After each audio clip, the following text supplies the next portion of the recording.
कल्कि अवतार की कहानी। कलयुग का प्रारंभ और अधर्म का उदय। जब सृष्टि का चक्र अपने नियत पथ पर चलता है तब युग बदलते हैं। त्रेता युग में भगवान राम ने रावण का वध कर धर्म की स्थापना की। द्वापर युग में श्री कृष्ण ने कंस और जरासंध जैसे अधर्मियों का अंत किया। किंतु अब समय था कलयुग का, वह युग जो अधर्म, पाप और अंधकार से भरा हुआ था। कलयुग के प्रारंभ में ही मानव मन में लोभ, क्रोध, अहंकार ने जन्म लिया। लोग धर्म के मार्ग से भटकने लगे, वेदों और शास्त्रों का सम्मान कम करने लगे। सत्य की जगह असत्य ने ले ली और प्रेम की जगह द्वेष ने। धरती माता पाप के बोझ से कराह उठी। इसी समय एक रहस्यमयी शक्ति का उदय होने वाला लगा। पुराणों में इसका उल्लेख था कि जब समुद्र मंथन हुआ तब अमृत के साथ साथ विष भी निकला। भगवान शिव ने वह विष पी लिया, किंतु उसकी कुछ बूंदें धरती पर गिर गई। उन बूंदों से एक अंधकारमयी शक्ति का जन्म हुआ, जिसे काला पुरुष कहा गया। यह वह शक्ति के साथ और अधिक बलवान होती गई। यह न केवल मनुष्य के मन में प्रवेश कर उसे अधर्म की ओर धकेलती, बल्कि समय आने पर यह भौतिक रूप भी धारण कर सकती थी। काला पुरुष धीरे धीरे अपनी शक्ति बढ़ाता गया। वह इतना बलशाली हो गया कि देवता भी उसके सामने कमजोर पड़ने लगे। उसने मनुष्यों के मन में भय, घृणा और अहंकार को और अधिक बढ़ा दिया। युद्ध, हिंसा और अन्याय से धरती को घेर लिया। संभल ग्राम में एक दैवीय जन्म। जब अधर्म अपने चरम पर पहुंचता है तब स्वर्ग लोक में हलचल मच गई। देवताओं ने भगवान विष्णु से प्रार्थना की, हे नारायण, धरती पर पाप का बोझ असहनीय हो गया है। काले पुरुष ने सारी सृष्टि को संकट में डाल दिया है। कृपया अवतार लेकर हमारी रक्षा करें। भगवान विष्णु ने मुस्कुराते हुए कहा, हे देवतागण, चिंता न करें। जब जब धर्म की हानि होती है मैं अवतार लेता हूँ। अब समय आ गया है कि मैं कल्कि अवतार धारण करूं।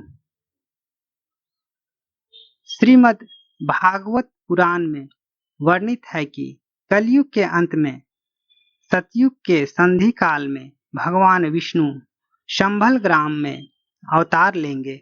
संभल ग्राम जो उत्तर भारत में एक पवित्र स्थल था, वहां एक श्रेष्ठ ब्राह्मण विष्णुयास और उसकी पत्नी सुमति रहते थे। ये दंपति धर्मपरायण, सत्यनिष्ठ और दयालु थे। एक शुभ रात्रि जब आकाश में नक्षत्र चमक रहे थे और गंगा की धारा शांत थी, सुमति के गर्भ में से एक दैवीय बालक का जन्म हुआ। उस बालक का तेज सूर्य के समान था और उसकी आंखों में सृष्टि का रहस्य छिपा था। विष्णुयास ने उसका नाम कलिक रखा। कलिक के जन्म के साथ ही संभल ग्राम में एक अलौकिक आलोक फैल गया। पक्षी मधुर स्वर में गाने लगे और पुष्पों की सुगंध चारों ओर फैल गई। यह समाचार जंगल की आग की तरह फैला कि भगवान का अवतार धरती पर हो चुका है। कल्कि के 3 बड़े भाई थे, सुमंत, प्राज्ञ और कवि। ये तीनों धर्म के रक्षक थे और अपने छोटे भाई की सेवा में तत्पर रहते थे। परशुराम और हनुमान का मार्गदर्शन। कल्कि के जन्म के कुछ वर्षों बाद एक दिन संभल ग्राम में एक महान ऋषि का आगमन हुआ। उनके तेज से सारा गांव प्रकाशित हो उठा। यह थे भगवान परशुराम, जो विष्णु के 6ठे अवतार थे और जो युगों युगों तक धरती पर निवास करते थे।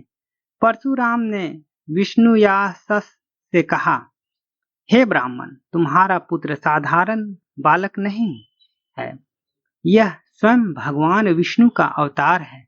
मैं इसका गुरु बनूंगा और इसे युद्ध कला सिखाऊंगा।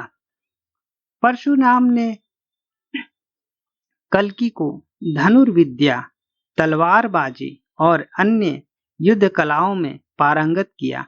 कल्कि ने इतनी तीव्रता से सीखा कि शीघ्र ही वह एक महान योद्धा बन गया। इसी दौरान एक अन्य महान योद्धा ने कल्कि के जीवन में प्रवेश किया। यह थे श्री राम के परम भक्त हनुमान, जो अमर थे और हर युग में धर्म की रक्षा के लिए उपस्थित रहते थे। हनुमान ने कल्कि को शक्ति, साहस और भक्ति का आशीर्वाद दिया। हनुमान ने कहा, हे कल्कि, तुम्हारा उद्देश्य केवल काले पुरुष का वध करना नहीं है, बल्कि सत्य और धर्म की पुनर्स्थापना करना है। मैं तुम्हारा साथ रहूंगा। याज्ञवल्क्य और देवी सहायताएं कल्कि के पुरोहित के रूप में महान ऋषि याज्ञवल्क्य नियुक्त हुए। याज्ञवल्क्य ने कल्कि को पुराणों, वेदों और शास्त्रों का ज्ञान दिया। उन्होंने कल्कि को बताया कि काला पुरुष केवल एक शक्ति नहीं, बल्कि सृष्टि के अंधकार का प्रतीक है। याज्ञवल्क्य ने कहा, हे कल्कि, तुम्हारा जन्म केवल युद्ध के लिए नहीं, बल्कि सृष्टि के संतुलन को बनाए रखने के लिए हुआ है। तुम्हें न केवल शस्त्र बल्कि ज्ञान और भक्ति की भी आवश्यकता होगी। इसी समय भगवान शिव और अन्य देवताओं ने कल्कि को आशीर्वाद दिया। भगवान इंद्र ने उन्हें देवदत्त नामक एक श्वेत अश्व प्रदान किया, जो वायु की गति से दौड़ सकता था। यह घोड़ा युद्ध में कल्कि का साथी बना। कल्कि का विवाह और परिवार। जैसे जैसे समय बीतता, कल्कि का यौवन काल आया। उनके तेज और सौंदर्य की चर्चा चारों ओर फैल गई। याज्ञवल्क्य और परशुराम ने उनके विवाह का प्रस्ताव रखा।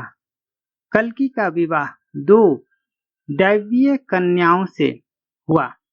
पहली थी पद्मा, जो लक्ष्मी का स्वरूप थी, और दूसरी थी रमा, जो वैष्णवी शक्ति का अवतार थी। दोनों पत्नियां न केवल सुंदर थीं, बल्कि धर्म और साहस में भी अद्वितीय थीं।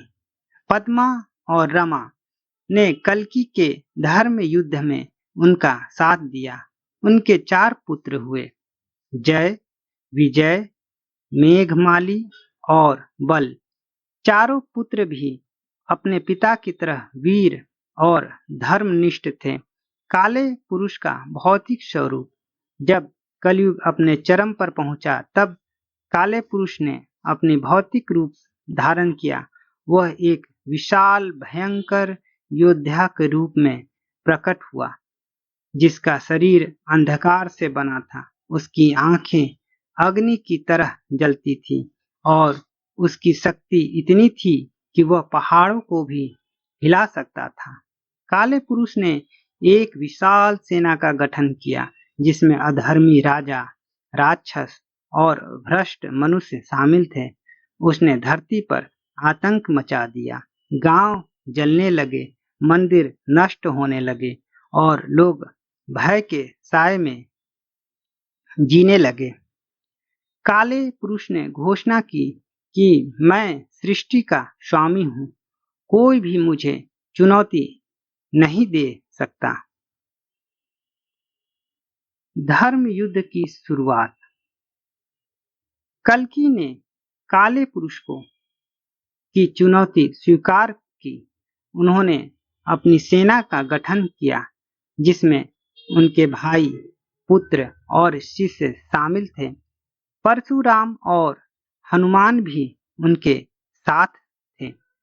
युद्ध का मैदान विशाल था। एक ओर थी कल्कि की सेना जो धर्म और सत्य के लिए लड़ रही थी, और दूसरी ओर थी काले पुरुष की सेना जो अंधकार अधर्म का प्रतीक थी। युद्ध शुरू हुआ। कल्कि अपने देवदत्त अश्व पर सवार होकर युद्ध में उतरे। उनकी तलवार ऐसी थी कि वह अंधकार को भी चीर सकती थी। परशुराम ने अपने परशु से शत्रुओं का संहार शुरू किया और हनुमान ने अपनी गदा से राक्षस को कुचल दिया। अंतिम युद्ध और सत्य की विजय। युद्ध कई दिनों तक चला। काले पुरुष और कल्कि का आमना सामना हुआ। यह युद्ध सृष्टि के इतिहास में सबसे भयंकर युद्ध था। काले पुरुष ने अपनी शक्ति से आकाश को अंधकारमय कर दिया, किंतु कल्कि का तेज उस अंधकार को भेद रहा था।